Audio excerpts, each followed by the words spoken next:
Welcome to the Be Your Best Self Life Planning Series. I'm your host, Lakita Rooks, LCSW. Welcome. Okay, so when I came up with the topic a few weeks ago, it was going to be simply about how our teens need to be grateful and have gratitude, and how it hasn't gone out of style in all of these years.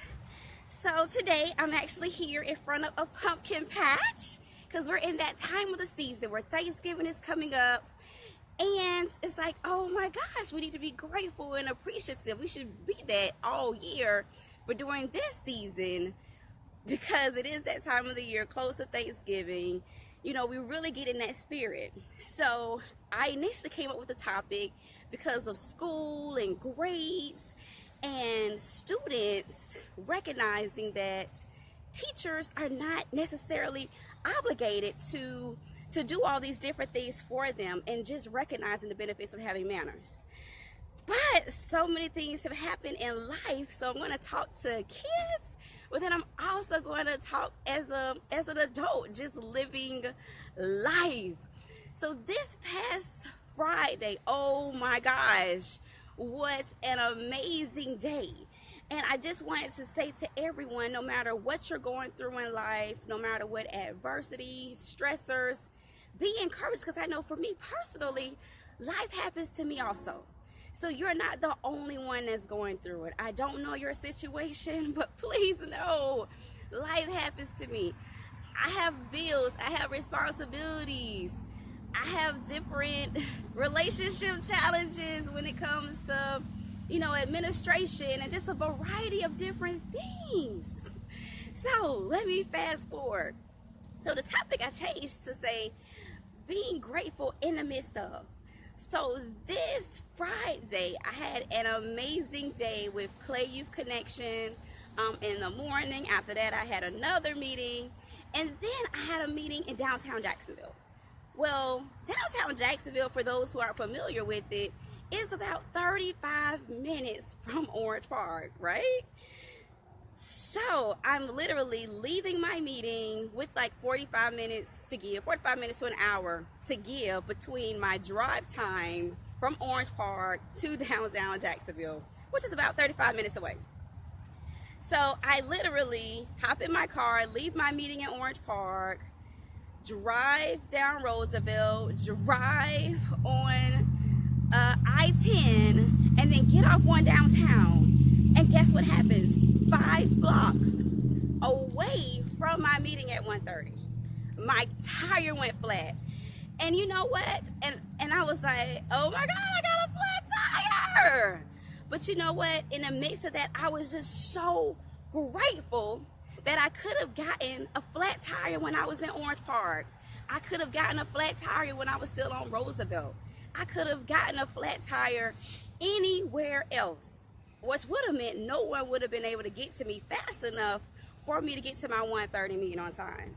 But instead, I got a flat tire 5 blocks away from my meeting. So I was just, oh my goodness, eternally grateful. Okay, like for real grateful. It was like, okay, yeah, I got a flat, I'm gonna have to pay to fix it, but I am just so ecstatic that this happened right downtown 5 blocks away from my meeting.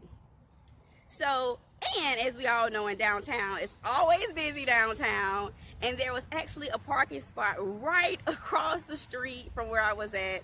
So I just kind of pulled my car over in the parking spot and was like, hey, I immediately called my granddad. Said, hey, granddad, I have a flat, but guess what? I have a meeting at 1:30 at the Chambers. I'm going to call you when I leave. So just even grateful that I have those resources and support systems available to just be able to pick up the phone and say, hey, got a flat, I need you to come. But guess what? Wait a minute, because I need to get to a meeting. So because my flat happened literally 5 blocks from my meeting, I just walk downtown in my little black 9 West pumps, just hiking it to get to my meeting. So went to the meeting, had a great meeting, very productive, and things are looking very promising with Youth Source Academy. Oh my God, and I'm sweating like a pig today. It's like really hot out here.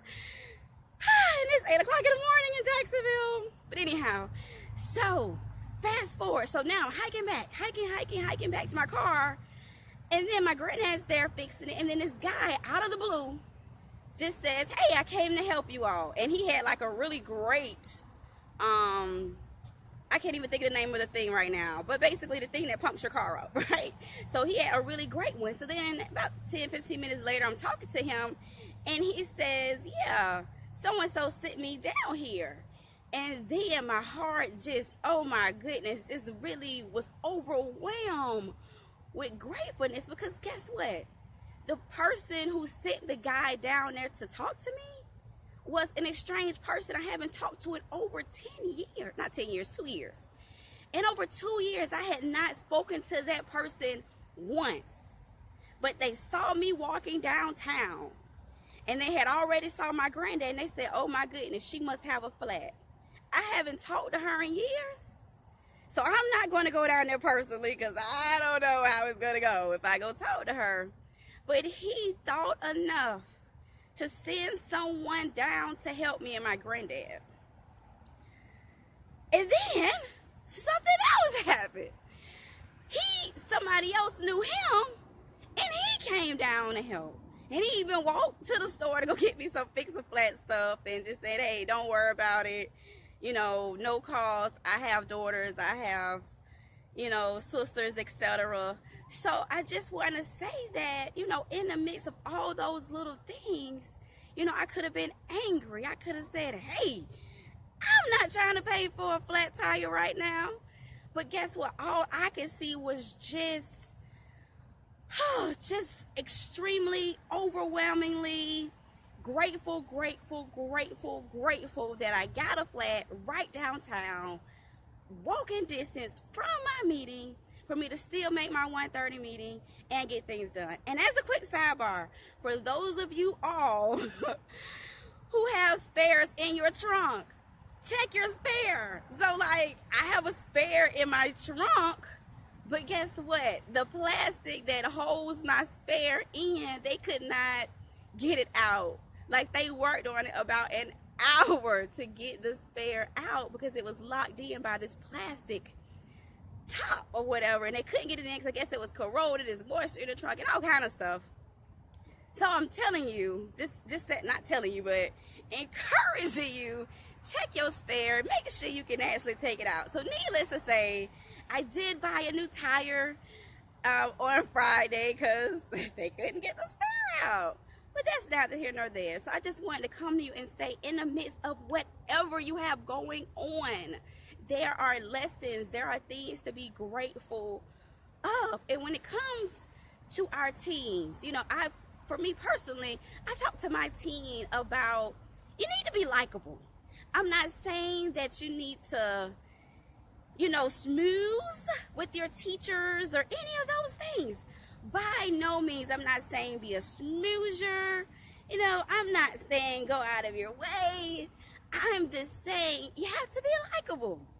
Because let's be honest, all of us have our own bias.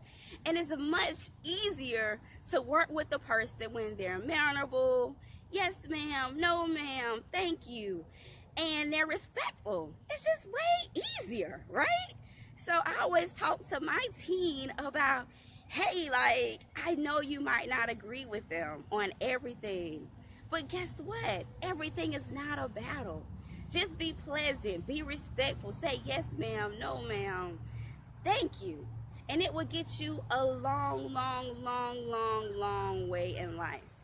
So once again, it's not about, you know, being a smoozer. It's just simply about being respectful and being mannerable. Because in life now, sometimes even my own teen, I would have to kind of nudge her and say thank you.